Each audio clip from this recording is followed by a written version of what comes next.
So I'm going to call the meeting to order at 7:06 p.m.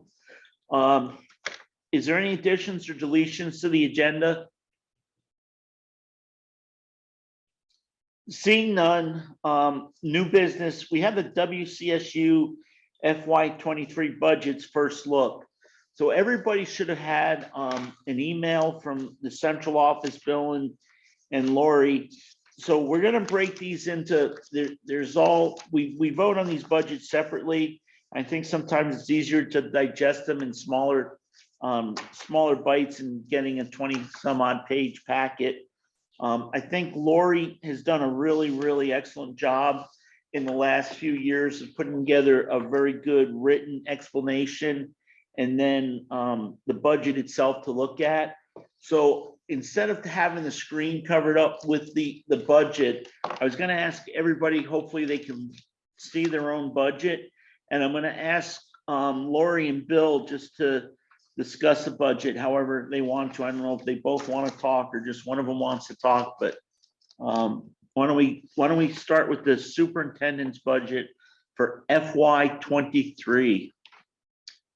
So I'll just give an introductory that we go through this budget really starting after we get the last budget approved. So Lori and I have been discussing this budget for 11 months and we talk about it on a monthly basis. And then we start ramping up in the spring, talking with Jen about our curricular needs, what kind of instruction, what does the data show? And then we funnel that through talking with Stephanie about special education needs. And then we talk about with all the individual principals about global needs. And then we kind of finalize that. And then Lori and I get together in August and we kind of get a preliminary budget. Really, it's 90% Lori by this point and 10% Bill reading stuff that Lori sends him. And then we get to the point where we meet with the officers in late September, kind of give them an idea of what we are thinking about. They give us their feedback, and then we finalize everything in October, and then we bring it to you all right now. So just to give you an idea of kind of the frame of the construction, but I'm going to let Lori, who did all the work, to kind of walk us through what we're going to be presenting tonight. Lori? Lori, real quick before you go on, just Doug just joined us and Beth. So we now have 10. Guys, we're just starting on the superintendent's budget. So that's going to be the first item. And instead of putting it up on the screen, I asked if everybody has their copies that they can look at. And Bill gave a brief introduction. So go ahead, Lori. All right. Well, good evening, everybody. I'm glad to see so many faces here tonight. We're going to start with the page that is after the org chart. I think that the first 3 pages speak for themselves. And if anybody has any questions on those, feel free to interrupt me and jump in. So the superintendent's budget for fiscal year 23, we're projecting to be a 1% increase year over year. To be completely transparent, part of that is because of a switch from the superintendent's budget to the technology budget of $12,000. So we're trying to make the technology budget all encompassing. It's been a work in progress over years. So we've made that shift. So that is part of the only being up 1%. Had that had not occurred, then the total increase would have been 2.27%. Other changes in the business office, we've had a retirement, a resignation, and so that's also contributing to the reduction in salary and benefits. We have a further staffing reduction of 0.10. The overall salary was a decrease because of the retirement and resignations. And this does include the customary average increases and negotiated increases in the budget. Healthcare, I want to stop here and talk about this a little bit because the healthcare Vy just sent out. I think that probably as board members, you also received this email. VHI sent out what they submitted for increases, and I have estimated 12% throughout all of these budgets, which is high, which is amazing and wonderful. It is actually, their highest was 5.2% increase. So in the next round, I could go ahead and change these numbers if the board so desired, reducing them a little bit. I will tell you that throughout all of these budgets, the impact is about $60,000. So, $60,000 on a, $7 million budget isn't, quite that much, but we can go ahead and make those adjustments as we go forward.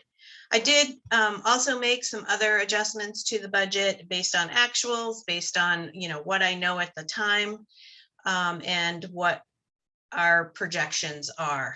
One of the bigger increases is the telephone is no longer supported by E-rate. I've been saying that for to your individual boards as well in the budgets.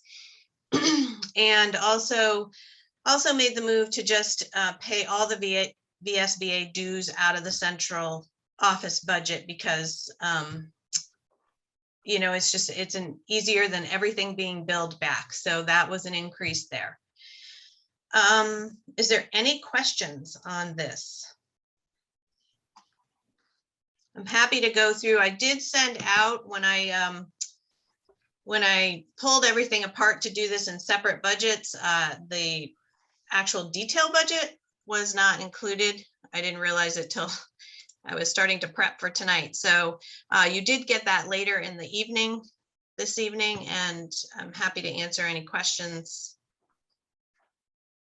on Lori, that. also, you have an assessment table at the back too. You want to just run through that real quick?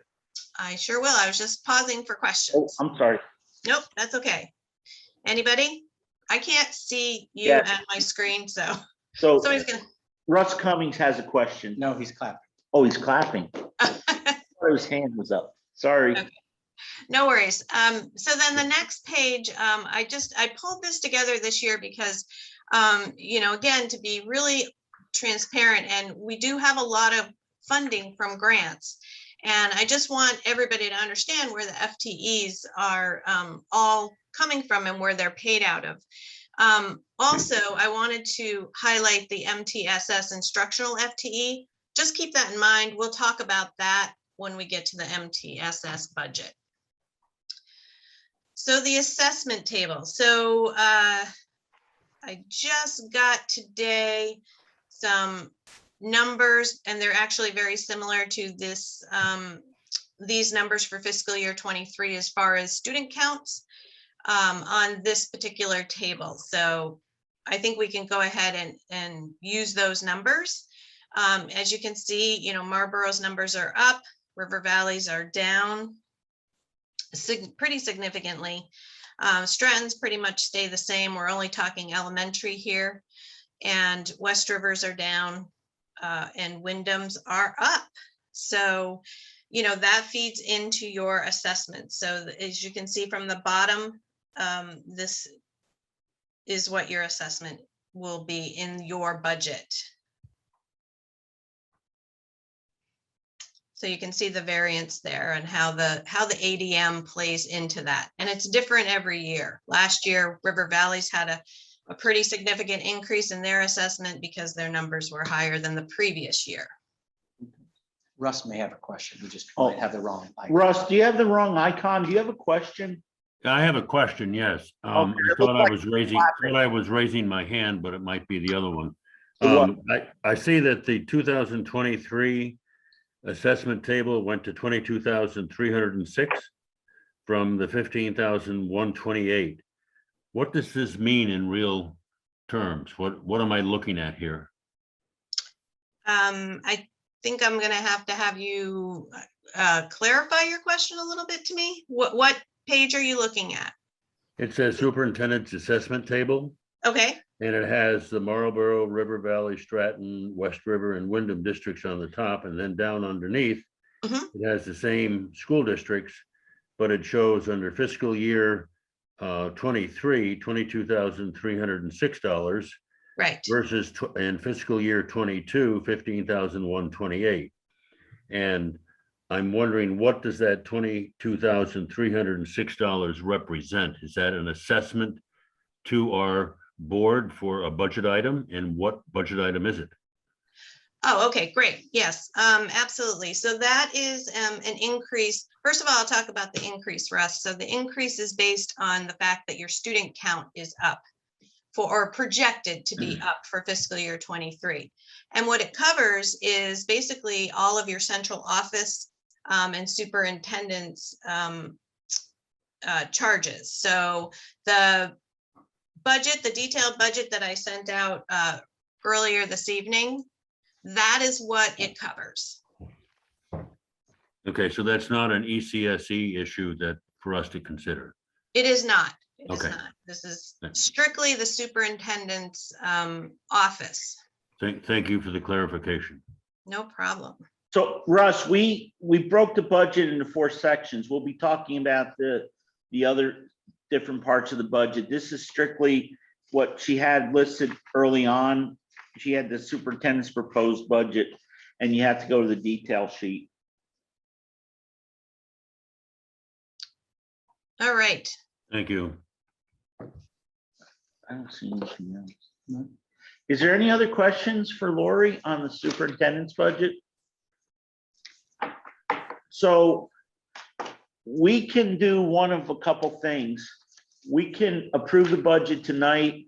We can sit on it and look at all the other budgets. We can also, Lori said that there's about a 7% difference in Blue Cross Blue Shield rates. We can approve the budget as submitted with a caveat that Lori adjusts the budget down for the savings in the Blue Cross Blue Shield, since she does know that number now. But remember, if staff happens to change between now and then, it could go up or down. And I think if you look at it, the overall increase she was projecting with the 12% was $20-something hundred, I think, or $28.90, so about $3,000. So it's not a huge percentage, and we may want to just leave it. And if we don't need it, it's not going to get spent somewhere else, and then it can come back in as a surplus next year. So is there any thought from anybody? Would you like to think on this for a couple weeks? Would you like to bring it to your boards, or would you like to vote on it? Or would you like to just move on to another budget? Rich, I can go ahead and make the motion if we'd like, unless you have objection. No, if you can make a motion, and then we'll go to Ken after you make a motion. All right, I'll make a motion to approve the budget at the superintendent's budget as presented. Okay, is there a second to that? I'll second it. Okay, so we have a motion, Peter by Al, and a second by Beth. Ken, I'm going to recognize you because you had your hand up while Al was talking. Thank you. Well, we'll just wait for discussion and let Al, if Al wants to say anything, let him say, the first and second, and then I'll go. Okay, thank you, Ken. Al, do you have any comments? No, I would just say that this is very fiscally prudent, very well laid out. See the puts and takes. I don't see any reason not to approve it. Okay, Beth, you were the seconder. You get the second comment. Thank you. No, if Lori feels good, I feel good. Lori, do you feel good? All the time. Okay. Go ahead, Ken. You muted. Oh, yep, sorry. You don't want to ask me how I feel, but anyways, I would, I feel fine about the numbers, 1%, Bill way under the COLA, good job there. And you gotta give me a second here. I gotta catch my breath.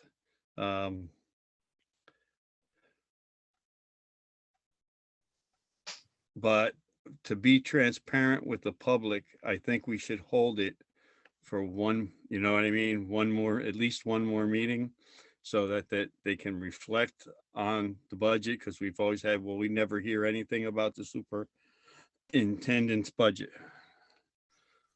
Okay, so Ken, I'm gonna just help you a little bit. If you agree with Ken, what you have to do is you would vote no on the budget, not that you don't agree with the budget, but that you'd like to postpone it, because we do have a motion to approve it, and we do have to deal with the motion on the floor, and the only thing we can do is say yay or nay. So I'm very happy with the budget, just for the record, but you know how I'm gonna want to vote. no, we understand. I just was trying to help. So your point would be that you would have to vote no if you wanted to give it another week, but it's not that you disapprove of the budget. It's just you'd like it to be out there for a week. Mark, you had your hand up next, sir. Yeah, I was just gonna say, if somebody wants to, they could request that it be tabled. Then we're not voting it down. Okay, anybody else? Are you all ready to vote? I see. Joe, go ahead, sir. Good question. Does postponing it a week make a difference to, planning for other districts or anything, Lori? Is there any possible negative effects to that? We're just starting with first drafts for all of the districts, really. So waiting another week does not affect that. Okay, so other than causing us to have another meeting, there's really nothing negative about waiting a week. 2 weeks, Joe, is I think the next meeting. All right, 17th. Sorry, you said a week and I just wasn't looking at the dates. Yeah, no, Yeah. that was Ken's point, was to wait a week. Is there any other thoughts, ideas, discussion? Go ahead, Doug. Yeah, just to add, I mean, these documents, I know we warn the meetings and I know people can attend if they so wish, and I know this will be shared. Is it being BCTV recorded or no? Yes. If that's a concern, it's from Ken. I mean, I get where you're coming from, Ken, but I also get that this is really a 1%, variance. And, we just want to keep things moving forward. We got a lot to get through. So I don't know. I'm of the mind that we should just have our vote tonight of how people feel and proceed. And again, I think, it's Marlboro is definitely up this year, but it could very well have been down. But I like the increase in ADM. So why would I be upset about that? Beth? No, I can't say enough. I put my faith in Lori, so I'm going to go with that. I think she's our guiding star along with Bill, and I'm going to go with it. So in Lori, we trust on the back of the bill? Yes, exactly. Thank you. Wholeheartedly. Is there any other comments? Are you guys ready to vote? Is everybody ready to vote? Yes. Okay, Al's giving me the thumbs up. All those in favor of the motion to approve the superintendent's budget as presented, please signify so by saying aye. Aye. Aye. It appears as though it's a unanimous decision. Nay. Oh, I'm sorry. I thought I saw you light up, Ken. Okay, so we have to do a roll call vote. So I'm just gonna go through the way I've got you guys written down here. So Ken McFadden, Nay. Joe Winrich, Aye. Mark S. Schauber, Aye. Allison Young, Aye. Dwight, Aye. Al Clausen, Aye. Emily Long, Aye. Beth McDonald, Aye. Doug Korb. Aye. Okay, so the chair's vote will go with the majority, so the vote passes. by a count of 9-1 for a total of 10 votes. Everybody good with that? Okay, in Lori we trust. Number 2, MTSS, the WCSU multi-tiered system of support for budget FY23. That's section 2 of the packet you were delivered. Bill, Lori. Yeah, so I'll just give another little intro and then I'll pass it off to Lori, who will probably ask Jen and Steph to support as well. Oh, Al's got a question. Oh, go ahead, Al. Sorry, get a lot of emails. Can you just tell me what date and time that was sent? I just want to make sure I'm looking at the right one. I know there's some revisions. It was Tuesday around noon, right? Yeah, it was, the first one came at 11:30. I think the second one came at about 12, between 12 and 1. November 2nd. Great, thank Tuesday. I do know you get a ton of emails, my friend. As we have talked about probably for the last 6 months and really started about 3.5 years ago, in preparation for Act 173, this body, the WCSU board, created a subcommittee to study Act 173 and prepare for that transition. We are now at that transition, and I'm very proud of the work that the board did in getting us pointed in the right direction. And I'm really proud of how all the principals have come together and central office have come together to work towards that vision of really creating an environment where we're serving all students and we're not creating unnecessary silos within academic support and classroom instruction and special education. We are looking at it from the vision of the student, and then we're building out from there. What is the system that is going to be the most adaptable, flexible, and responsive to data and student needs? And how do we build that? And so this is really the first year, even during a pandemic, where we're actually doing that. And this budget is the first time that we're actually having a budget that reflects that new law change of Act 173. So for the past 3.5 years, we've all been working up to this point. So we're excited to share this, and we've worked really hard, and I really appreciate the guidance and leadership of the WCSU board, and in particular the subcommittee that got us to this point, because there are many other approaches that this work could have taken, but ours was thoughtful, ours was not reactive, ours was not worried about it when the law was going to hit. It was very thoughtful and preparatory. So with that introduction, I'll pass off to Lori, and I know that she'll direct the introduction of Stephanie and Jen at the appropriate points. Great, thank you, Bill. Yeah, I'm actually very excited about this budget. It has been a long time coming. It is using all of our resources to support our students. And with the FTE chart that I showed you before, you could see that the MTSS FTE is roughly around 39 FTEs. The majority of those FTEs now can see all students, right? There are some FTEs that are one-to-ones, and they need to, we need to follow the law, the special ed law, but it's very exciting that we can now tie the money to the process.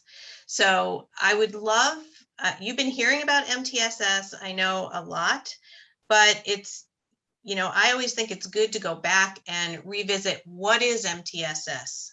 So when somebody, a member of the public asks you, what is MTSS?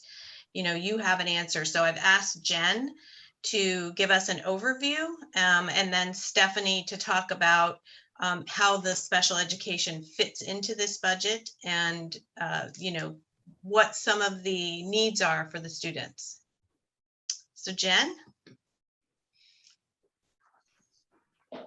Okay, hi everybody. I put together a narrative, and I hope it was a brief application of MTSS in the SU. I think you all have that in your packets. I hope that you got to see that. So I will say that MTSS is, I'm going to go off the narrative because you can read it when you're ready, and I'm very open to questions. I think about like when I came to the WCSU, I remember talking with Bill somewhere in that process and talking about how my dream was to have it so any parent could walk in and say, I need these things for my kids. And we could say, you bet, we got it. Doesn't matter what the label is, doesn't matter we've got this. And we already knew how to approach whatever those needs were, whether they're socio-emotional or academic. I bend a little bit more on the academic side. That's because that's my role. But MTSS does include the socio-emotional side as well. So I think in the past, really, I think this is our third year of really hitting the ground, like where I feel like we really have a true system, that we've been talking about how to take data and use that data to enrich our instruction and to meet kids' needs. And we are stronger in the elementary. We are working on the middle school and working up to the high school in an MTSS framework. But it's really this idea that a classroom teacher is given the tools and the resources to figure out how to reach the kids that aren't getting it just from the general instruction, which is not to put anything down about general instruction or what's happening in general ed. It's about like, okay, what are the needs? What have they missed? What are the gaps? I'm incredibly proud of our academic support team and what has been built in the last few years. And I can say Stephanie and I have collaborated this year, really starting last year, right, Steph? Like I started more programmatically overseeing the professional development of special ed and academic support together. So those teachers to really create a continuum of general ed through special ed. So I was already working on these things with general education classroom teachers, filling in with interventionists and bringing through with special ed. So here we are, right? And Act 73 has made maybe a push for us to do it this way. But I think all of us conceptually believe in this, that this is a way to better serve our students, and to say when I look at it, the most simple way I would say is, after I've talked this long already, my simple way is to say it's all hands on deck and it's all focused on kids. So, and what are your questions that I could help answer, or what questions might you have?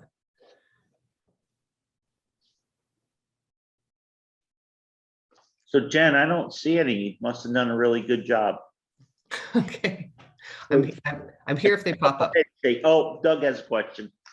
Go ahead, Doug. All right. So I was on the subcommittee, and on that, we had a great board member of ours. Well, she was a resident at the time. She was a community member, but now she's on the board. And she brought up at our last board meeting about, just a reminder about how, Act 173 was definitely more of a redistribution and a freeing up of the ability to put money in the right places and get it there faster without paying people to track where that money's going, all the bureaucracy involved, which is great. And you guys are doing excellent at that. And I'm just curious more from the PD perspective, and she brought this up too at the last meeting, like, how do you see that going in like the next, what's the 5-year plan for the future of training up teachers to be able to accommodate that legislative move? I feel like I just don't know. I guess just an update on that I could report back would be awesome. Yeah, so I can give you a little off the cuff, and I'd be glad to give you more detailed ideas about what we plan in the next, I tend to think in 3 to 5 year chunks about vision and planning. So I would say with professional development right now, there's several things happening. So from an elementary perspective, we're doing a lot of keys to literacy work, which is around writing. So that's the general ed, but everyone attends that. And then I'm working with grade level meetings with my academic support team, leading grade level meetings that are like diving into how to differentiate instruction. And then our academic support team is meeting regularly about how to deliver that instruction. And then the resources and for simplicity's sakes, the programs that we use are then on a continuum into special ed, and then we're blurring those lines. So for example, we've done math intervention. So Marlboro uses Bridges math in their primary. For in our elementary programs, we are using a Bridges intervention. Bridges is a program. It's a constructivist math program. It fits into wherever, whatever curriculum we're using, or I shouldn't say curriculum, whatever scripted program we're using in our buildings. So last year, we started training was it last year? The year COVID has messed me up recently. And in the last year and a half, during a pandemic, we did. It's not just you, Jen. Okay, Don't feel bad. thank God. The good thing is I'm like still early 40s through all of this. That's how it like stayed. I didn't age. So like we did Bridges intervention and we trained special educators and academic support teachers how to use it. And then so what that did was we were able to be more focused with students who had special needs and had IEP needs through the math program. And then academic support was able to use it for intervention. And then we provide professional development for our teachers on math menu, which leads itself into all of those things. So like, that's an example of how we're using professional development to create this continuum. And then I would say, as we look forward to the next few years, we're going to go deeper into keys of literacy because we have a commitment to that. And then beyond that, we're really looking at universal design for learning, which is really a blend of how to reach, it's more pedagogy of how, high quality instruction of how to reach students of all needs, which is everything from your student who is really academically focused and successful, to a student who might be visually impaired, to a student who has cognitive challenges. So we're working more on that, and then how to incorporate the last few years of math and literacy with these strategies. I'd be glad to, Doug, I could talk your ear off, so I'm going to try to stop. So Thank you for that. Okay, Russ, go ahead. You're next, sir. Yeah, the question I have is, what is the process for the professionals at the WCSU to evaluate individual students and assess whether they need IEPs or 504s? What is the sequence of events? Does the parent start it? Does the teacher start it? What is the process that this goes through? So how would I also, Russ, thank you for that question. I'll start and then I'm going to pass the baton to Stephanie once we get up on that continuum. So we have a local comprehensive assessment system, which means all students are what we call screened or benchmarked. And then from there, if they are, we use a pretty arbitrary, like below the 50th percentile, meaning if you looked at all the sixth graders in the United States, if the student is performing at 50th compared to 50% of the class or fewer than the group, then we would screen. So we do diagnostics on that student. And then academic support, sometimes special ed, but usually academic support teachers work with classroom teachers to do those diagnostics. And then they come up with what we call a plan. And it doesn't have to be EST or anything like that. It's just a plan to provide those interventions for that student. So then if a student goes through, for simplicity's sake, 6 weeks of progress monitoring, we monitor their progress and we're giving them intervention. After 6 weeks, if they have not made the gains that we think they should based on our targets for them, which are set up individually, then they may be brought back to an EST, educational support team, to look at those academics. Now, at any time, a teacher or a parent could bring up concerns about a student that could be academic or social, emotional learning or behavioral, and that could be brought to the the educational support team as well. That's a pretty simplistic view because we do look also at like minutes of instruction, whether the whole class has gaps in their learning, what instructional disabilities might be there. And then we also look at attendance as a part of that too. So that's kind of how it starts. That's how we start to identify kids. So we have these screeners for everybody. And if they're not hitting our benchmark, what we believe they should do, then we use diagnostics to then come in and our experts come in, are really our experts in math and literacy, this is what we're focused on, come in and provide intervention. And then it's all part of a collaborative team process too. So Stephanie, you're down there, by the way, Stephanie. Am I down there? I'm on the top of mine. Okay. So it can lead to a special education referral. It can lead to a 504 referral at any point. Parents and guardians can reach out if they have concerns. How we're handling it now, because we didn't want there to be like a cliff of sudden change. So what we do is if a parent or guardian reaches out and has concerns about their child, we pull the team together and we review the academic support intervention they may have been receiving. We look at the benchmark testing, any progress monitoring, and then we review as a team. Sometimes I find that some of the parents or guardians don't understand or know about the local comprehensive assessment system. So once they know, they're like, oh, you've got my kid, we're good to go. I'm not worried anymore. And sometimes they'll say, well, it's still like a referral or it's still like an evaluation. So on those, we will, approve those requests as we feel fit, but I do follow special education regulations and guidance on whether or not they're kind of substantiated or a curiosity or, what kind of thing. So that's kind of the process. A student could also have an IEP for, say, a very serious learning disability, maybe with reading. They might have an academic support teacher or a teacher doing tier 2 type of intervention for a math challenge because it's not quite at the special education level of severity. And they might have a health plan because they have diabetes, say. So you could have a student on all the types of plans that we have. And that's the whole point of this multi-tiered system of support, is that all students get what they need when they need it, and they don't have to wait until they are on a certain type of plan. So what we're working with in special ed land at this point is the Agency of Education, along with the Act 173 changes. They're also doing some rules and regulation changes around how a specific learning disability is diagnosed and determined. So we're awaiting a little more guidance from them on which pathway they're going to choose. Once they do, we'll have a special education kind of subcommittee start working on parsing out how we're going to manage that. What does it mean if a student is not making substantial progress with an intervention? What does that mean? We're going to be looking for numbers and information and have some kind of concrete information, so we're not having everybody on an IEP either. So that's kind of the response to that question. Did that answer your question? It does to a point, but what I'm hearing is that it relies primarily on the teacher or principal in the classroom observing the behavior and the learning characteristics of the child for them to be referred on to more evaluation and treatment. It could be. I mean, we do have some situations where people, maybe they move in, the child is already on an IEP. It could be that there's some discipline referrals or things that we're like, we're noticing a pattern. We want to kind of look a little deeper into that.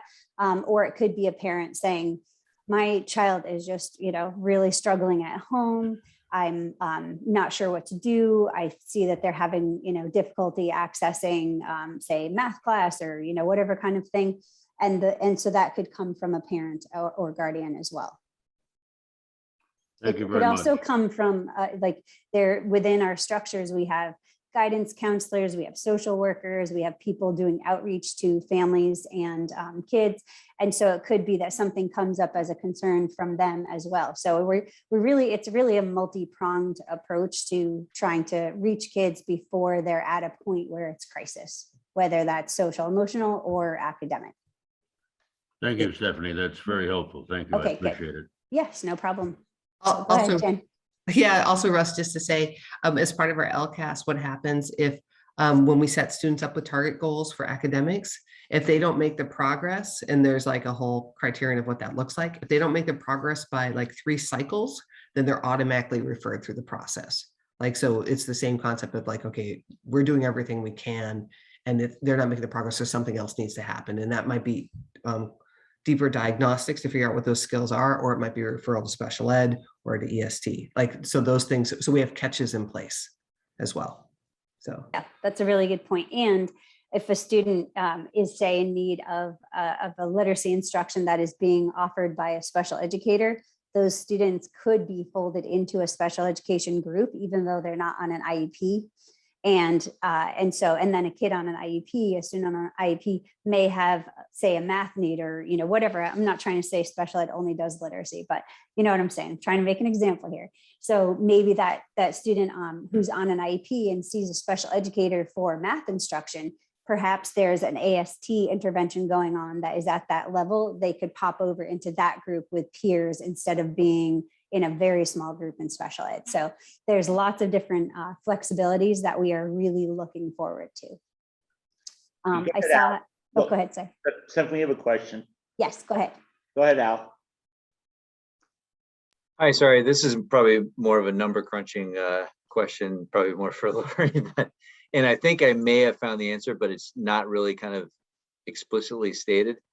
I'm just trying to find out the before recommendation and after recommendation, and I think I teased it out that it was the fact that we had the ARP monies applied to the after recommendation. Is that the case? Sure, yeah, I can go ahead and jump in, and then I may come back to Stephanie if it's okay, Stephanie, when I get about halfway through talking about the MTSS budget. Does that sound good? We'll move on to the numbers. Okay. So if everybody can go to the page that is before recommendation, and I really want to spend time and so that everybody understands, because this is a shift. It's a fairly large shift in how we budget.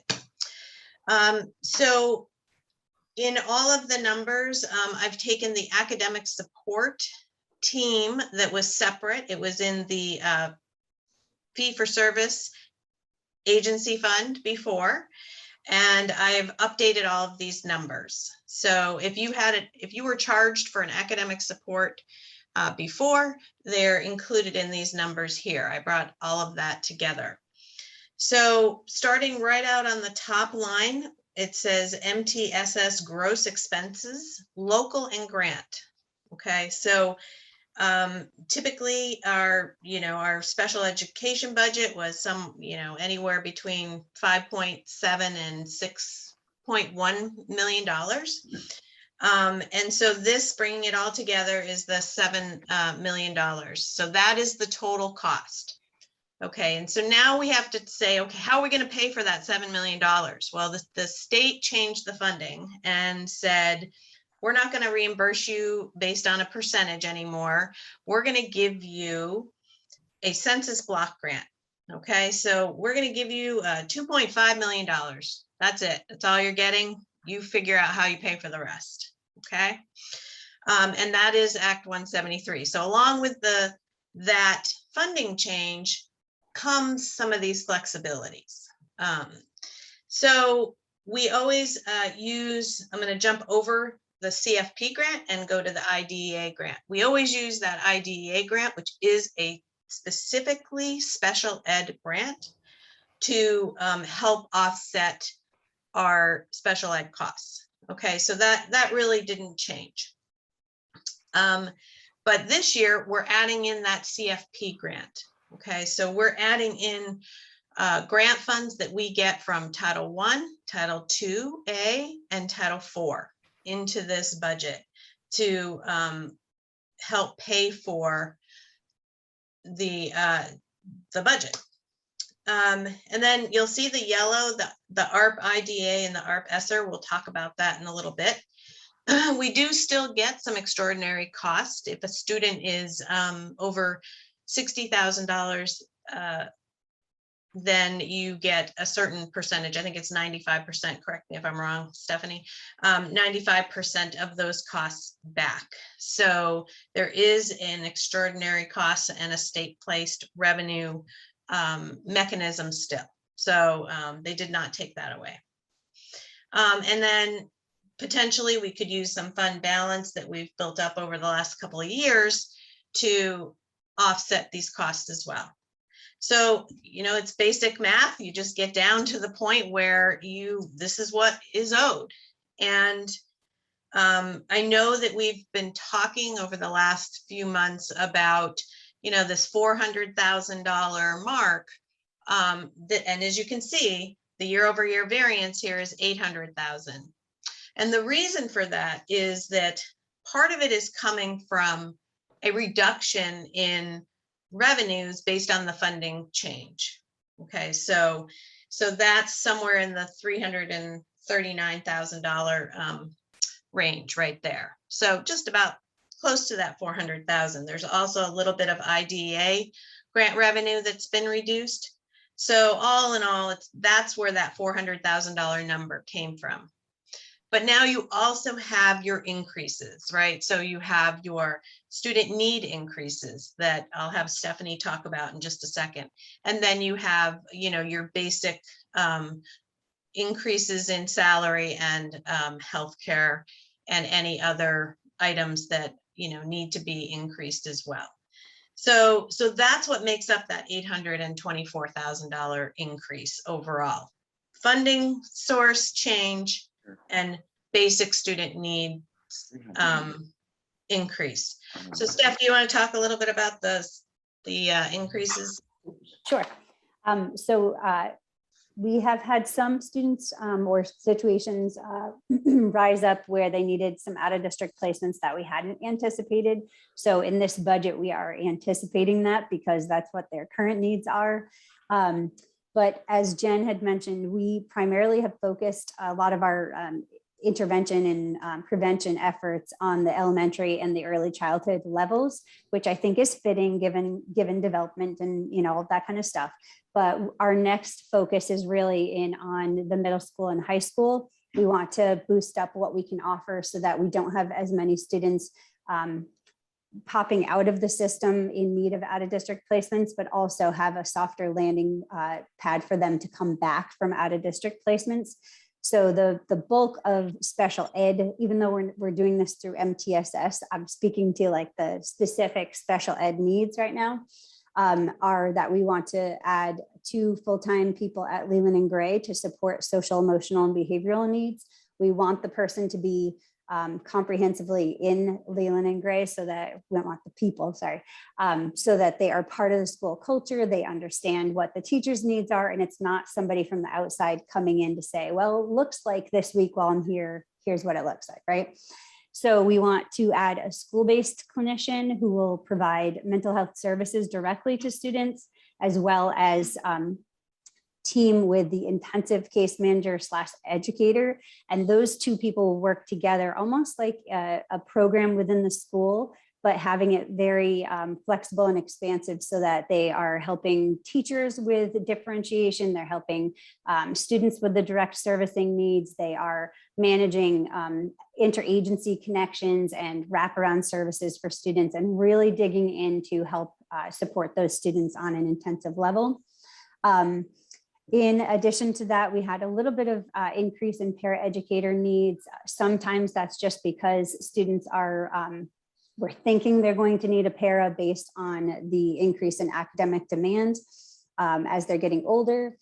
We also have a 0.3 FTE added for a guidance counselor to be able to support the social, emotional, behavioral needs of students at the elementary level. So that will be a 0.5 job instead of a 0.2. And that's based on direct service needs and to support our learning center at Newbrook, the in-district program. And then, as Lori said, the basic increases to salary and benefits. And I wanted to also say that the paraeducator increase also includes 3.03. I don't know how you find a 0.03 of a person, but we have one of a para. It's basically a paraeducator job for our transportation for special ed. So we have 4 vehicles that we purchased in order to reduce the cost of transportation. And if you look at the really beautiful chart Lori made that has orange and blue bar graphs, you'll see a pretty significant reduction in cost for transportation, even though we have the para-educator increases.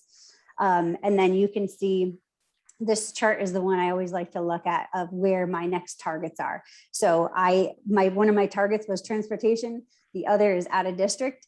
I did have some students move in, so that I did need to increase the out of district a little bit, but my goal is to bring that down next year.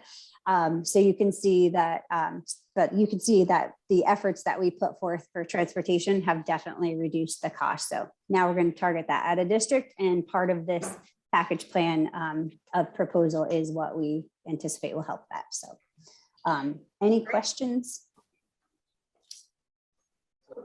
It looks like Stephanie, you're off the hook. I think it goes back to Lori. I see no hands being raised. Okay. Russ, no, okay, there's nobody up. Okay. Go ahead, Lori. All right, thank you, Stephanie. That was helpful. I think that some of the needs are also COVID related. So we'll be looking at that as well throughout the year. And again, this is a plan. If they're not needed, if something isn't needed, we just don't hire it. So that is the MTSS budget. I didn't put all of the detail, the line by line detail in this packet for you because this seemed a little overwhelming anyway. So I'm happy to provide that for anybody or next time we meet.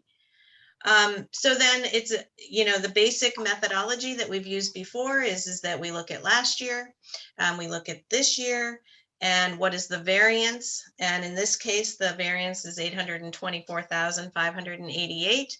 And we divide that variance by ADM and add it to the previous year. So that is the way the assessment calculation works. So now if we can jump down to. Sorry, Yes. I just wrote one real quick question because I didn't see this and I forgot to ask it of you before. So in the agency fee budget, there was about 292,753 for academic support that got moved into the MTSS budget. That's correct. But out of that roughly 300,000, was that assessed to individual schools or was that assessed? Because it didn't break down who's paying for that. And my only reason my question is for people to think when you look at this and see that you have an increase, you're going to have a little bit of a decrease somewhere else. So that 800,000 is really closer to 5 and you projected 4. I mean, that's not a bad projection. I think in a $7 million budget, that was really good. Yeah, you're absolutely correct, Rich, that there is an offset to that. In the MTSS budget, though, every school is being affected by this budget through the grant, through local cost. So, I just want to point that out. There were some specific costs for schools for the academic support teachers that were moved in here. But the way this budget is designed is there is support for every school in this budget. So going down to the next, whoops, I'm trying to move. Hold on one second, sorry. Going between two computers here. Okay, so going down to the recommendation. So we have the opportunity to get $75,000 additional IDA money, which, is going to go for paying for some of the costs that Stephanie was talking about. Has to be used specifically for special ed. So that will go there. And then, Bill, do you want to talk about, or you want to wait till we get to the fund balance talk, or we want to talk through this now? No, we need to talk that now. Okay, I'm going to talk about it right now. Okay. As Lori is pointing out on the after recommendation sheet, you see 3 yellow boxes at the top. The first one she just talked about, which is the IDEA, where we can use it specifically for special education costs. Then you go next to that and there's the ARP-ESSER. And this is part of what I shared with you last week, where we have approximately $1 million in ARP funds that I am recommending, along with consultation with Lori, that we use that money to smooth out the increases of the transition to Act 173. And also, I want to use the fund balance that we have been building up, and you have a nice graph in your packet about that fund balance. Over the past 5 years, you have built up through very efficient use of your money, fund balances not only in the superintendent's budget, but also in the special education budget. And so what we are recommending to you all is that we use this transition time of Act 173, where we have lower revenue that we're receiving and higher student need, that we use that fund balance to smooth this transition for a 3-year period to minimize the impact on the individual districts. Because what we'd like to do at central office is to minimize the impact of the assessment so that you all in your individual districts can have more control over what you're going to ask your taxpayers for, so that you guys are not bumped. So I'll just use West River as an example. If we don't do this recommendation, West River is going to start out their budget building $500,000 less that they have to find before they start their budget. And that is just a challenging place to put districts. So we don't want to do that. And we want to recommend that you use the ARP money to over a 3-year period. And this is the reason you guys have been so fiscally responsible over the past 5 years of building up a fund balance for moments like this transition. So that is the nutshell of the story of our recommendation. Did I do okay, Laurie? Yeah, you did great.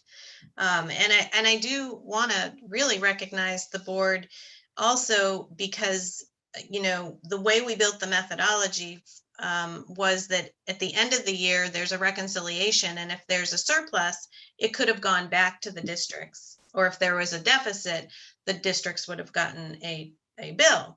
But the board made the prudent decision to keep that money within that fund. So now you have it to work with, knowing that this would happen, right? Knowing that you were going to be facing some sort of money crunch. Okay, Doug and Emily both want to speak, but 1 second. Lori, so we can break this down into bite-sized pieces. I think first thing we should really do is discuss the expenditures, which I know we don't have a lot of choice. So if we're accepting that this is what we're going to have to expend, then I think we can talk about how we want to do it, whether we want to go with recommendation A or recommendation B. Would that make sense? Sure. Yeah, it's I think we talked through the expenditures. Yeah. Yeah, that's fine. So, Doug and Emily, if you give me 1 second, just indulge me for a second. Are there any questions on the expenditures? Is everybody okay? Do you feel that the expenditures are in line with what we need to expend? Because we didn't get the complete breakdown of every penny going where, but if everybody's good with that, then I think the next part of discussion is how we fund it and which way we go. So Doug, I'm gonna go to you and then to Emily. Yeah, well, I just wanted to correct Lori. The board was prudent because of a recommendation from Lori. So we need to thank Lori for that. Thanks, Doug. Okay, Emily? I did not have my hand up. Oh, Al did. He was right next to you. Maybe Al's clapping. Okay. I'm sorry. Bill thought your hand was up and there was a white thing over there. I think it was our cursor. Oh, Bill made our cursor look like a hand over you. I had it right there. Okay, so let me ask you guys, I don't see a lot of discussion on the budget. So Lori, Jen, and Stephanie, very good job. Thank you for that. So I think there's 2 recommendations on how we fund it. And again, if you look at them, one is you know, not to use any ARP IDEAB, any ARP ESSER, and no fund balance. They're recommending in one case, we move 200,000 of our fund balance, which totals $1 million, like $1.4 million, Lori? Well, when we get to the fund balance page, which I'm trying to get to here on my screen, we can talk about that, but the special ed fund balance, I believe was almost 300,000. So it's, you know, because we vote on the budgets differently and they're in different funds. Okay. Sorry, do you have that up? Yeah, no, it's 354,800. Okay. Yeah. So no, but I think if we're going to vote on a budget, if we're going to talk about or possibly vote on one of these, I think we just need to be able to speak which way we go. So Al, go ahead.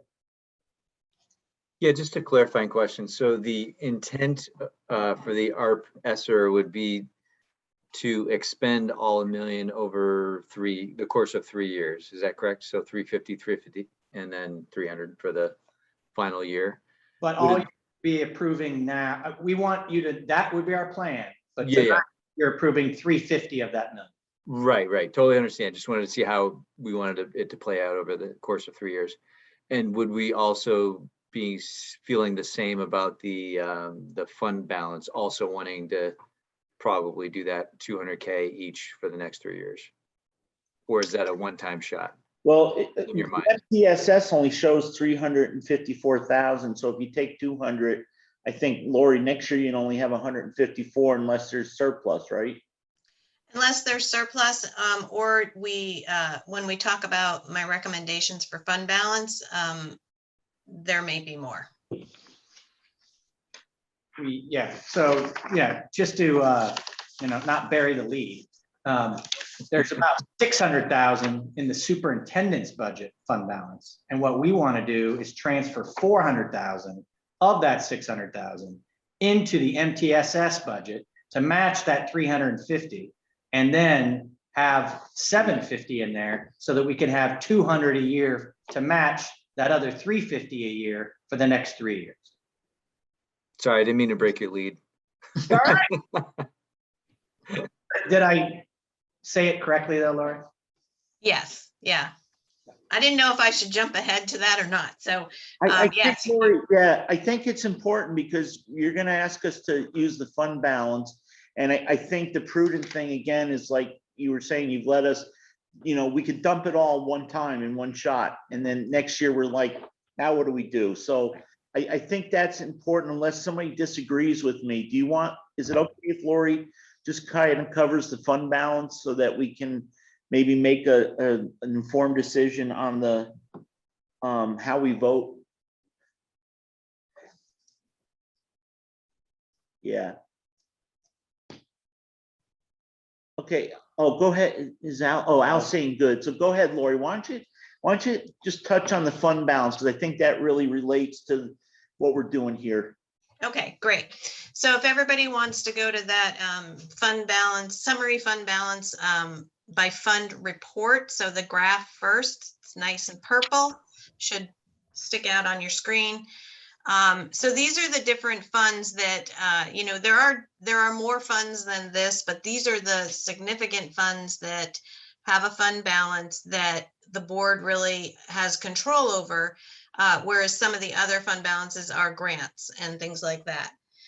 So the general fund is projected to end the year with $636,000, MTSS 354, agency, which is the FFS fund. And then I'm not going to talk about the other ones tonight because they don't directly impact these budgets that we're looking at. So my recommendation, our recommendation, and Bill and I have talked about this as far as really looking out 3 years, like he's saying, is to move, to leave 200,000 in the supers fund, just as a precaution. There may be, something happens, somebody needs to be hired or whatever. So to leave that little surplus there and then move the balance of it to the MTSS fund so that we can smooth over time. And then we would like to move all but 20,129 from the fund, the FFS budget to the MTSS fund for the same reason. So just to really put basically all of our fund balance into this, because this is our biggest budget, right? So it makes sense. So the total after the two will be about 891,000. And remember, we're only going to use fund balance if we need to, right? So it really is, it's a planning and it's strategy. But at the end of the day, if we end again with a surplus, we may not need to use all of the fund balance, right? Then we'd also like to create an administrative directed professional development fund with 20K, the 20,000 plus in the FFS fund. See, I think that basically, and we've talked about the ARP number 6, we've talked about that 350. I'd also like to create a vehicle replacement fund. So this budget does have money in it to move to a vehicle replacement fund. As Stephanie mentioned, we've purchased 4 vehicles and have been able to save quite a bit of money. So we'd like to start putting some money aside to be able to replace those. So Lori, just to a couple quick clarifications. Okay. So the 21C and over, we're not talking about those because those are dedicated. We can't mess with them. We can, but for right now, they don't impact these three budgets that we're talking about. So right now, all we need to do is we're gonna take 200,000 out of the MTSS and move it into the budget. So there'll still be 154,000 left in the MTSS. Correct, without making any of these recommendations. Right. So we don't have to move anything out of the general fund until next year, possibly. True. And if we move it to MTSS, can we move it back to the general fund if we had to? And if we can move it, if we can move these back and forth, why don't we just leave it where it's at? I mean, it doesn't make any difference, does it?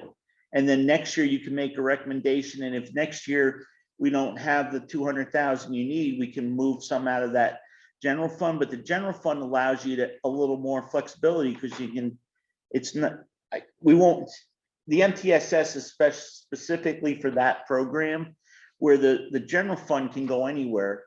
So would it make sense just, do we have to move it or can't we just leave it there? No, you can leave it there. I think that my thinking is that it visually, it shows that there is money there for the next 3 years. So, you know, it's laying out the plan basically for the next 3 years so that we're just open and transparent about that's where the money's going to go. But it doesn't have to go there this year. You are right. We can only vote on this year. We can't vote what future boards are going to do. I mean, next year, the board, there's not one of us that may be on the board. We may all be gone and the new board may want to do something different. And so that would be my only concern. And the second thing is, I applaud your idea on a vehicle replacement fund, but aren't all those vehicles specific to MTSS expenditures? They are specific to special education and they will need to be replaced at some point. No, I understand that, but isn't the special ed, we don't have a special ed budget anymore. We have an MTSS budget, right? Correct. So Yes. we really need to do a separate fund for that. Can't that just be part of your MTSS? And So what happens is if you don't really identify it, then if, let's say that the $7 million wasn't enough, right? I mean, that could happen. And you will if the budget is overspent, then that money isn't there for the vehicle for the next year. It's not building up, right? So it's like your savings account, right? It's a sinking fund. You're putting money aside for a future purchase. okay, thank you. Any other questions from anybody?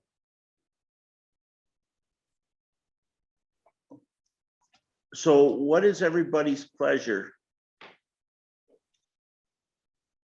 See a lot of.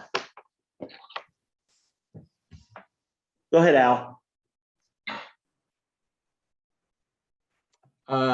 My pleasure, I'll take the temperature of the room first, though, would be to go with the after recommendation, which is the application of the ARP funds plus the fund balance. It seems to make the most sense. And maybe kind of just to use your logic against you, Rich. I like Lori's thinking of applying or shifting the fund balances to each individual area. I mean, Lori, what's your rule of thumb? 5%, right? It should be the fund balance within each. You know, that would probably more align us to that anyway. So anyway, those are my thoughts. So that idea would be the next topic. We would do that there. Because I think surplus grant fund usage is, we could make a motion under that. Okay, good. Is there anybody who disagrees with Al? Or has a different thought? You want to make a motion, Al? Sure, I'd love to make that motion to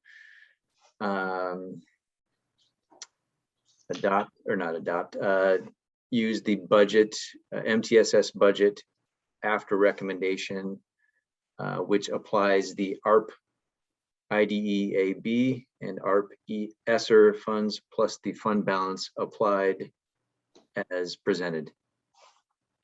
Second. Okay, so Al moved, Doug seconded, so it's to approve the budget and move the money from ARP, the two ARPs and the Facebook fund balance. So we have a motion, a second. Al, you made the motion. Any other comments?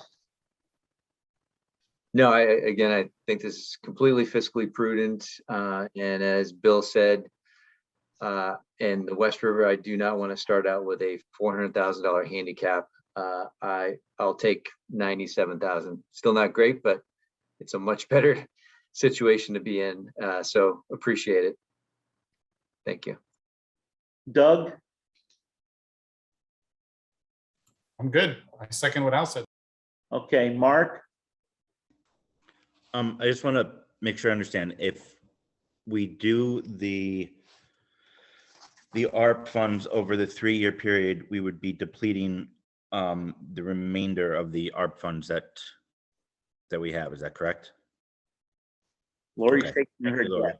But remember, we're only voting on it for this year. Next year, there may Understood. be, Stephanie may have come up with so many ways to save money, we may not need to use any ARP funds. That's right. Okay, Mark, are you good, sir? Okay, is there anybody else? We did lose somebody, so we only have 9 people. I think, yeah. So if you're all ready to vote, all those in favor signify so by saying aye. Aye. Aye. Aye. It appears as though it's unanimous. It is unanimous. Peter, are you all set with the motions? Thank you. I would like a little clarification. Move that the MTSS budget after recommendation, and then there's a qualification there, applies ARP IDEA A B as ARP. presented. ARP, ESSER, and fund balance applications. ARP, ESSER, and fund balance applications. Applied, right? So there's 3 buckets of money that are being added to the. Oh, it applies ARP, ESSER, and fund balances as presented. Yes. Thank you. Thank you, sir.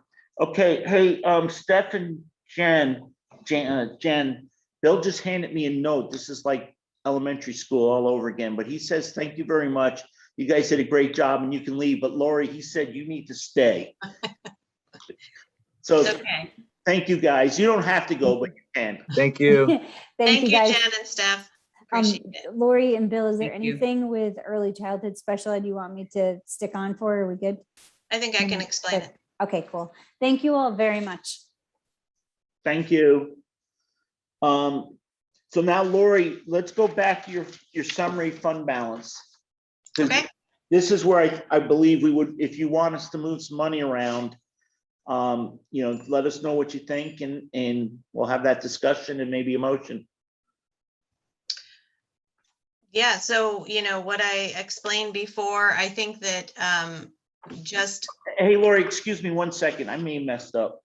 I did mess up. I'm sorry. The essential early ed, that was part of this discussion before we move on to surplus. Yeah, so. Yeah, so Lori, we have to do I know we voted a way to fund the early ed now, but Right. Bill said that was covered under the second item, multi-tiered system of support budget, because it's the same. So let's discuss that, approve that, and then go to the surplus. okay, no problem. Thanks. So this should be really actually pretty painless, and ECSE is up this year, mainly due to one-to-ones that are projected to be needed for some students that are coming in. And the board, was it the 27th? I think I have that on there. Yes, the board voted to allocate all costs now, not broken out by direct need, but rather all costs by ADM. So, obviously the budget's up $96,000. Like I said, a lot of that is one-to-ones that are just needed. So there really isn't a lot to talk about with early childhood. It's, it's not, the one thing I will say though, is it is not part of the Act 173 funding, right? It is funded separately and the same. So we would need to make a motion to approve the early childhood special ed in the amount of $331,674. $331,674. You are correct. Okay, I have a hand up. Russ, go ahead. Yeah, my question is, where's the 800-pound gorilla hiding under this new Act 173? Is there an unseen liability that any one of our districts might be facing if there's a residency need for a student that exceeds the $60,000 amount? And if so, where is that 800-pound gorilla hiding? I'll take a stab. I don't know. I don't know if there is a gorilla. I think that essentially we have agreed that we have socialized all special education costs. We have now agreed to socialize all early childhood special education costs. So if any large expense comes to any one of the districts, that will be shared amongst all the districts. So I think that the system that has been set up is the risk pool that minimizes the risk of whatever 800-pound gorilla comes. I think that's the best we can do, is set up the system to make that work. And the other thing, Russ, is we have money. So I think Lori spoke about this earlier when I asked my question. So let's just say next year, some students move in and this 331 has to go to 360. We still have fund balance that we can cover. We can borrow from ourselves to cover that. And then we will be able to pay it. But instead of, if the child is in the River Valley school system, River Valley's not going to go up the 30 or 60. The Windham Central early childhood special education is going to go up that 60, and we'll all share a percentage of it when we make it up the following year. And I think Lori's shaking her head, so she agrees with me. Is that okay, Russ? Yeah, that's fine. I just wanted to make sure my understanding of what we did the last time we had the meeting and sharing the expense among the 1,034 students, that there wasn't an 800-pound gorilla that I didn't see hiding in the closet. Now, I would say that the 800-pound gorilla has already shown itself by Act 173 being introduced and the funding changed and us having to come up with a strategy to deal with that. And I think we've done that thoughtfully. And Lori, go ahead. You had another. No, I just wanted to follow up on what you were saying. You said it exactly right, Rich. And I think I talked about this at the Windham meeting as well. So I just wanted to follow up with Russ is that what happens is at the end of the year, right, when all the expenses are done and all the revenues are in, you see if you have a surplus or if you have a deficit. And instead of that deficit going back, which would be the gorilla, I think is what you're referring to, going back to a specific district, that deficit is now split among all of the districts and could either be, the board can make this decision at a later date, as Rich said, could either be billed back to the district or fund balance will absorb it. So. Okay. Thank you. I just wanted that clarification as we go through our budget process. Sure. Okay, so did anybody else have a question on the early childhood special ed, or would somebody like to make a motion for that 331,674? And boy, that's a really small number compared to all the other ones we've been discussing tonight. So moved. Okay, thank you. Doug moved. Is there a second? Yeah, Beth McDonald. Okay, I'll give it to Beth. I think somebody else said it, but Aw, thanks. we'll give Beth the little shot in the arm. I'll let somebody else adjourn when it comes to that. No, that's your job. No, I'll give it to Doug this time. Doug, do you any discussion?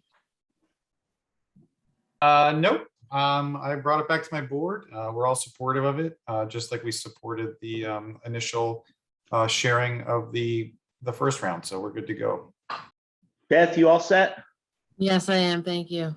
I see Peter has his hand up. Yes, Peter. Yes, what are you doing with the 331, We're 674? voting to approve the early childhood special education budget at $331,674. Got it, thanks. You're welcome. Doug moved it and Beth seconded it. I see nobody else's hands. All those in favor, please signify so by saying aye. Aye. Aye. Aye. Aye. It appears to be a unanimous decision for the ayes. It is unanimous. So Lori, you got Yes. one more thing to do. Okay, is that the fund balance thing? Jeremy Kirk from Marlboro. Okay, is he not a member, right? Not a. Go ahead, Lori. I'm sorry. We had somebody else. We've had somebody drop and somebody join, but they're not a voting member. Okay, is the, what is next on the agenda? I can't We're have gonna that up. do the fund balance. Just, you were gonna make a recommendation on the fund balances, which is your written thing. Okay. So yeah, I talked about this earlier. I just, I feel that moving the money around protects the funds. To your point before, Rich, about there might not be anybody left on the board and another board might want to do something different. That is very valid and we could wait a year to do this. From my standpoint, it just helps with the visual for the public, even seeing that there's money there for that MTSS budget. It's a very large budget and there's going to be a smoothing over the next 3 years that is going to need to really happen. So that was why I recommended that. The other item that Bill and I would like to recommend is creating a fund balance for administrative directed professional development funds. So there is a surplus in the fee for service fund, and that typically is usually zero, but there was funds left over from the previous year and then this year, and it's really due to COVID and it's due to the professional development not being able to be used. So we thought that would be a good place to put money is in professional development. And then the rest of it, I think, speaks for itself. Sorry, Bill. No, professional development is, I mean, I think that's where I know in Dover, we did really well when we started investing more heavily in it. So, and I think that's appropriate. The only thing is under your creative vehicle replacement fund, and I missed this too, I'm sorry. How much do you want to put in that to start it? So $12,000. So it's $3,000 a vehicle. And will we get will you give us some kind of replacement schedule or, a spreadsheet just showing us in the previous years? I mean, going forward, when I'm not here next year. Okay. Okay. Yes, I will do that. Okay, so Lori spells it out. There's 7 things, and then we'll just add to create a vehicle replacement fund of 12,000 at the bottom. So does anybody have any questions on that? And we've some of this intertwined, so we've discussed some of it a little bit already, but are there any specific questions or anything anybody wasn't understanding? You guys, somebody like to make a motion I think what we can do is we can move the fund balance recommendations as submitted with the addition of $12,000 in the vehicle fund. I'll make that motion. Okay, thank you, sir. So we have a motion by Joe. Do we have a second? Second. Okay, we have a second by Al. Joe or Al, any discussion? I can just steal Beth's "In Lori We Trust." Okay. I think it's printed on the back of all the checks from WCSU, but I'm not sure. Yeah. On the front. Oh. Hey, Peter, again, are you all set with the motion? I think so. Okay. If there's no discussion and you're all ready to vote, all those in favor, please say aye. Aye. Aye. Aye. Aye. It appears as though it's a unanimous vote. It is a unanimous vote. All in favor. Lori, congratulations on that. The next thing, and we're running just to pushing up on the timeline a little bit, but review fee for service. So several years ago, we stopped voting on the fee for service, or we used to call it agency fund or whatever. But Lori did present it to us so people can see where they're at. And the reason we hold this off is in case budgets get voted down and, you know, a school planned on spending, you know, 20,000 on instrumental music, and their budget goes down, maybe they want to change that. So, and remember too, there's $300,000 out of that because some of the school-based MTSS stuff is in there. Lori, any other highlights? Yeah, the reason that I included it is because, you know, if you remember last year or for the current year that we're in, we did a lot of shifting. Now that there are bigger districts, that we moved employees out of this fund into the actual district where they were working or spent the majority of their time. So there's not a lot left in this budget, and for lack of a better place, it still is in this budget. But it's things that, you know, there are very few things in here that a school board could say, we don't want. Music band is one of them, right? They could, if the vote goes down, they could say, okay, we're going to cut that. I don't really think they could probably, and Bill, this would be a question, do you cut an ELL teacher if it was needed? No. PE may be something that they could cut, but everything else is, you know, basically your food service operation. That's the child nutrition coordinator who we need to have to create, you know, get the funds from the state. And so anyway, that's why I included it this time, because it really, there isn't a lot left to it. And then technology is the big part, which I'm happy to talk about because there was some fluctuation in technology. But I'll let me know if you want me to go into detail on that. So is it your intent to have us vote on this tonight or? No, okay. So we're not going to vote on this tonight. So is there any questions for Lori on this? This is something you can definitely take back to your local boards and quiz Lori up when you do your local budgets. Okay, Russ again. I need to unmute myself. What I'm looking at is a technology upgrade and replacement fund. I don't know if it's the individual responsibility of each district or whether there is an overriding service element from the WCSU for upgrading and replacement of technology. Is there any discussion on this been considered?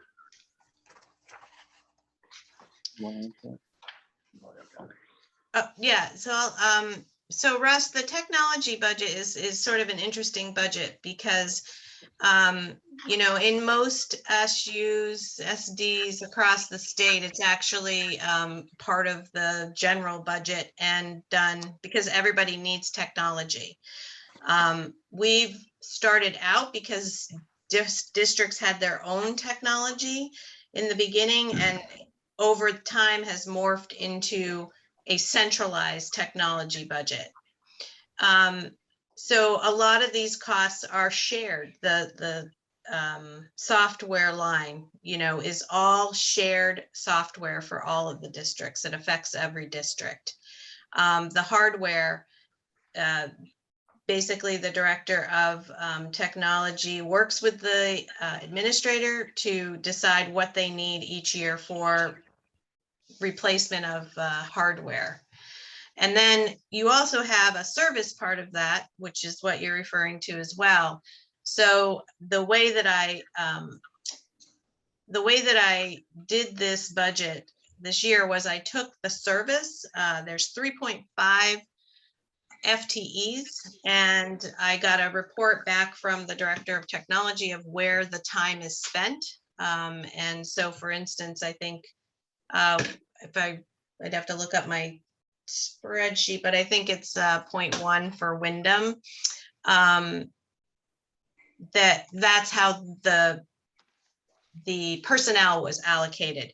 And then the rest of the costs are all shared costs. So that is divided by ADM. But not everybody gets the same service. So that's why I broke it up into two.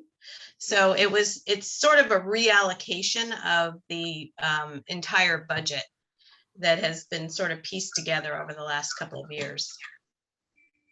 Thank you, Lori. I appreciate the explanation. No problem. Hey, Lori, one other quick thing. Last meeting, we started talking about in some of your plans for the ESSER funds or all those up. I'm not good with remembering all the little things, names, but we talked about there was a plan at one point to take some grant fund money and give it to the individual building administrators based on either FTE or ADM to do with what they want with the staff to help, like with the mental health days and stuff. We never approved that at the last meeting. Where would we approve that? And I don't see that tonight, but we probably should do that fairly soon, shouldn't we? Or, okay, I'm sorry, not you a question, Bill question. So actually the board doesn't have to approve it. You can just say that that's something you want to make happen. And it would be up to Lori and I to follow through on getting essentially a decent investment of money. I'll remember off the top of my head, but I believe it was Marlboro is going to get, $3,000 to the principal, and River Valley is going to have 4,000, and West River is going to have 10,000, and Windham's going to have 1,000 to be able to Stratton. To be able to give it to the principal and say, hey, the boards have given everybody a day, and the board also wants to make sure that you have some additional funding so that if in Marlboro, they want to have a luncheon every Friday for the remainder of the year, because that is something that is valued in Marlboro, then that doesn't have to come out of the local budget. Or if West River wants to do something amongst the elementary schools for their teachers, that the principals could have funds to do that. So again, it doesn't come out of the local budget. So that is within my power as the superintendent to do. We talked about it at the 27th. I just asked Rich to make sure that that was something that you all wanted me to go ahead and find the funds for, create an allocation that was fair and equitable to the amount of people that they employ, and then just go ahead and allow the principals to go ahead and do that. So almost like a straw poll that I asked Rich to make sure that we could get confirmation so that I can work with Lori to find those funds that won't come out of local funds, but allow principals to be able to have some money to support their staff for the remainder of the year, however they see fit. Does anybody have a problem with that? Does anybody want to discuss it, or are we all kind of by unanimous consent okay with it? I get a couple thumbs up. Al's I'm not good. That's good. Al's thumbs up. Emily. Okay. Thank you, Bill. No, thank you. So let's then, guys, let's move on to old business. No, he's thumbs up. Okay.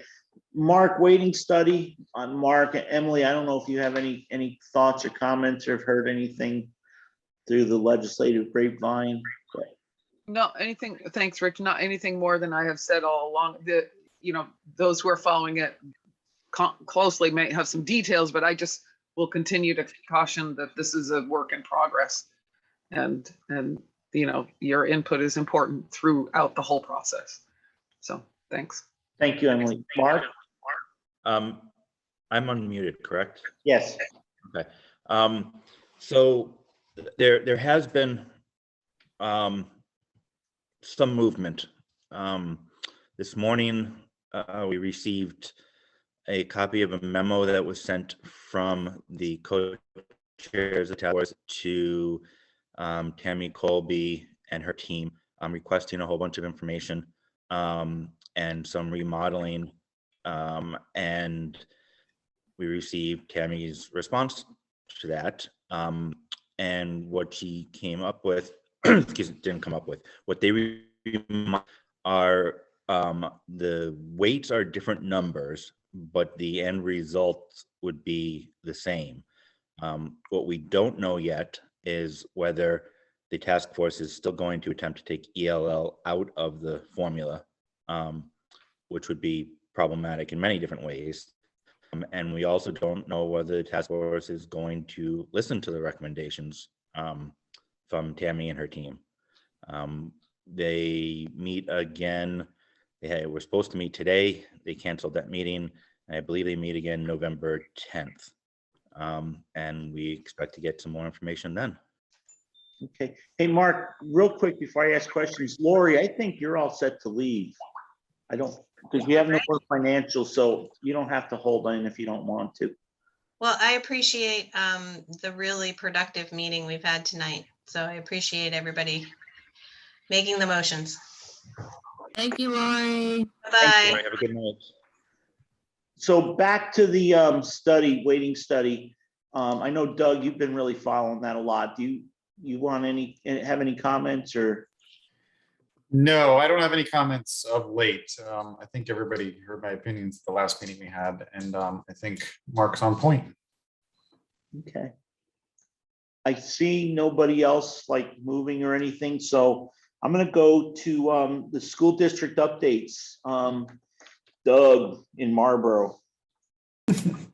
I don't have updates other than, we're pretty much filling our calendar with budget meetings and building meetings, and that's pretty much the foreseeable future until January for us. Trying to think, Bill, anything come up at the last meeting that, a lot of our last meeting, we talked about what we're talking about tonight in terms of budgets and SE and so I think, yeah, we're just moving along and really thinking about what this year's budget will look like with in a COVID year, and planning next year as if it is a COVID year, but also thinking of the next 3 years as COVID recovery years, especially for students in a socio-emotional standpoint. So we're looking at spending increases with, as Bill said, hopefully a flattening out, but we are anticipating expenditures to go up for the next 3 years. Thank you, Doug. Stratton, Allison. Hi. I like Doug, I really don't have too much to add, since our last meeting pretty much. And we're just looking forward to the, looking at the budgeting coming up. We're going to be starting that in December. Thank you. And also it snowed in Dover and Stratton today. Mhm. Hey, Beth, you got anything new happened in Windham? Yes, I do. We had a revote. The town voted to keep the school open. It was, again, a very close vote, 142 to 139. I think most of all, the most important thing that's come out of it is there's been a tremendous amount of participation, a lot of citizens, but I think more importantly, young families that have shown up and are taking up, making an effort to be involved. And so even since this morning, there's been some really nice sentiment from families wanting to move forward and wanting to continue the conversation and even adding in some maybe fun activities to bring the community back together. It's certainly been divisive. I thought the wind was divisive. This has not helped. But at the same time, I think it's bringing people together to participate. And I can't say enough about participating. So, and I have one more thing to add, but I kind of feel like I should leave it to Al, and that's the girls varsity soccer team. So Al, I'll leave that to you if you want to make that announcement. Beth, we covered it already. Darn it, I was late. Oh, I'm so excited. Okay, great. Thank you. Talk about it, Beth. Come on, your daughter's on there. Oh, it's just, oh my God. You know, the one thing I want to talk about, Al, is I love what Tammy's adding to the beginning of the games about just being really respectful to one another. But more importantly, well, aside from the fact the girls came back from a 3-1, scary beginning of the game, it's the crowd. It's the Leland and Gray, it's the community, it's the towns, it's people whose children have already been there, people whose children don't have children there. Just it's the community members coming out together to support their teams. And I had all my crew from the farm that showed up, and it was just it was really, really fantastic, and they deserved it. And I'm really proud of Leland and Gray. That's it. That's all I got, Rich. Thank you, Beth. River Valleys, I'll be real quick. We met Monday night. It was a fairly quick meeting. We are working on a RFP we've sent out for to update our web presence. And Mark and Kate Rideout, the vice chair, are going to take these tally sheets that each board member was assigned 4 or 5 of the proposals to fill out a tally sheet. And we're going to hopefully at the next meeting, not this coming Monday, but the Monday after, I think it's the 15th, right? We're going to have we're going to hopefully award an RFP. And the ones I looked at, they feel like they're going to be able to build this new web page in the next, it'll take 3 to 4, 5 months. Those are only the ones I briefly glanced at. So that's kind of exciting. It's something that we've been discussing for, since we became River Valleys. And I think that's pretty much, Mark, nothing that you can think of? Oh, and I just want to pat Mark on the back once. Mark and Kate became our policy committee, and we approved 2 or 3 policies every meeting. So we're really keeping up on the policies, which is an important board function. So that's worked really well. And even it's flowed over into Windham Central because Allison from Stratton and Mark have served on the WCSU policy committee too. So, and then Al, most of your thunder's gone, dude. Yeah, that for sure was the big news. But I would just also like to say that, again, thank you to our long-term planning committee who has done a lot of work over the last, I don't even know what it is, 6+ months. Every Thursday, I believe, or every week, they've been meeting and doing a lot of work. But what we decided at our last board meeting is that since we're so close to budget, only a couple months away, the most important part of addressing a long-term solution is involving your community members, your administrators, all your key stakeholders. And the feeling was that we really hadn't involved everybody that needed to be a part of the discussion, nor had we really found a solution. So giving them a little bit of a reprieve, and we'll work towards a budget that would not include a long-term plan, and then allow for a much longer period of time next spring for the long-term planning committee to engage with our community and the stakeholders and really get to a final resolution that will serve as a long-term plan over the next 3 years, 5 years, 10 years. Lay out a nice roadmap. So that's it from us, right? Thank you, sir. Thanks. Anybody else? Okay, hearing none, I think Beth said it was Doug's turn or somebody else's, maybe Al's turn. I went. Give it up to somebody else. No, Doug, not that. It's your turn to say those words we always look for. Oh, motion to adjourn. There you go, sir. Is there a second? Second. Okay, motion turned second. We're all set. Hey, Emily, can you call me on my cell phone? I gotta talk to you about a personal thing. If you got 1 minute, thank you. Okay. I'll try to stay awake for a minute. I've been on the road for hours. Thank you, everybody. We'll see. Oh, we don't have to meet again now till when? The 17th. Till tomorrow morning at 9 a.m., Rich. Yeah. Or it doesn't meet again until, So you won't meet on the 17th? No, we don't need to be on the 17th. I'll send out a reminder when your next meeting is. so happy Thanksgiving, everybody. We'll see you all sometime.